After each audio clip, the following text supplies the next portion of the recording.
nagdeklara ng food security emergency precisely for the fact na para makapagbenta na kayo, no? Makuha po yung mga rice stocks mula sa NFA at maibenta po to dispose of it. Kasi parang aging na rin, ano, yung rice stocks nila. At para ang layunin nga ay mapababa ang presyo ng binebentang bigas po sa mga pamilihan. Ngayon, through the FTI, ang NFA magbebenta po ng bigas at 33 pesos per kilo na maaring ibenta po ng LGU at 35 pesos per kilo. At mukhang balita po natin, ano ba yun? Matumal ba ang pagbili ng mga LGU ng bigas? Na parang, oy, paspasan nyo na. Bumili na kayo ng bigas para mabili na namin yung palay ng mga na hinarvest ng ating mga local farmers. Kamusta po ba ang bentahan sa LGUs? Opo, no, mainampot na. Kumusta nyo yan? Medyo sa termino nga natin, medyo matumal. No? Sa ngayon ho, nasa 3,900 bags pa lang ang mga nawi-withdraw ng ating mga LGUs. Out of the ilan? Under the food security emergency. Ang ang gusto ho nating mailabas, no, in the next 6 months sana ay 150,000 metric tons. No? Oh, so equivalent to how many bags po yun? Roughly, ano ho yan? More than 3 million bags. Wow! No? Wow! So, my God, nasa 0.01 ka pala. Talaga.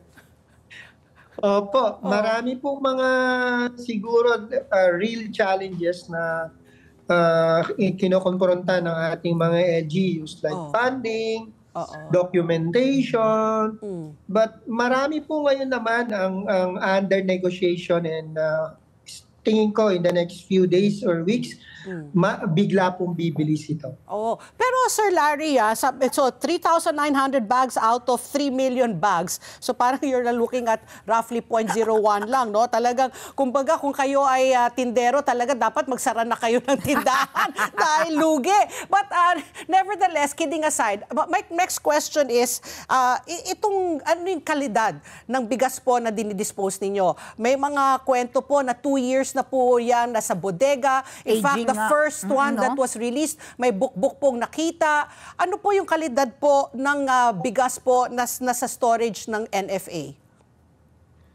Ang kalidad po ng bigas na nilalabas natin sa National Food Authority ay ito po yung masasabi nating dekalidad. Meaning, regular po ang ating testing nito sa laboratorio.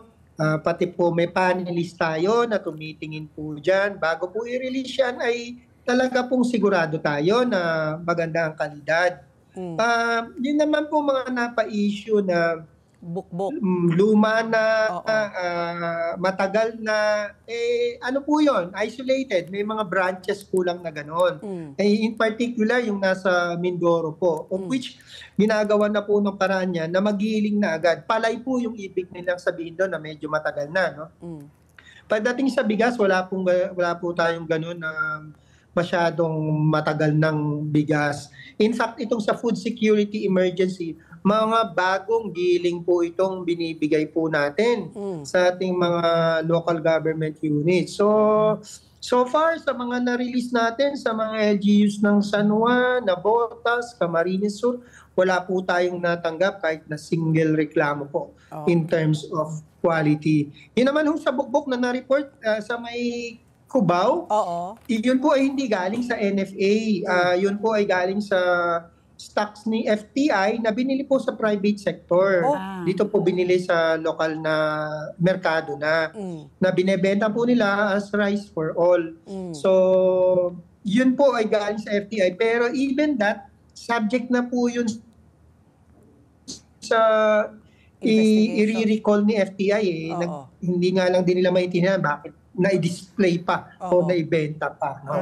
Okay. Balik ko lang, Sir Larry, dun sa matumal na bentahan ng bigas dyan sa NFA. Sabi mo kanina, kadahilanan pondo ng LGU, pero you're willing to extend parang 30-day credit no? Hindi mo na magbabayad yung LGU? Sir Larry? Opo. Yan po ay in-extend. Hello? Yes, go ahead po. Opo. Yes, opo. Yan po ay binigay na parang consignment po yan, no, ng FTI. Kami po kasi ang binebentahan namin si FTI, and then si FTI pwede niyang gawing consignment sa mga LGUs hanggang 30 days. 30 days. Para po hindi na maglalabas ng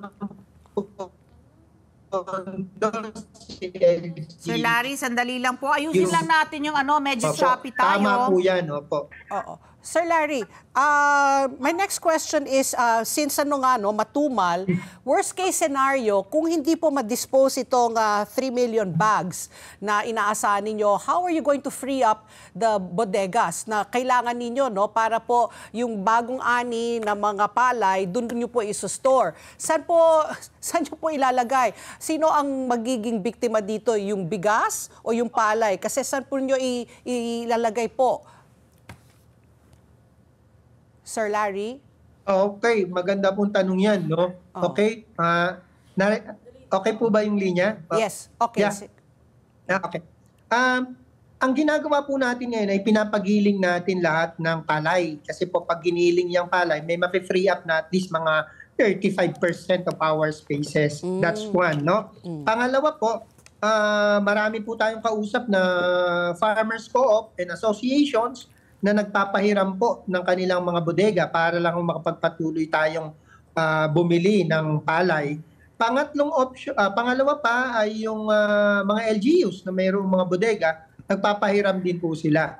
Ang last option po dyan ay yun pong leased warehouses.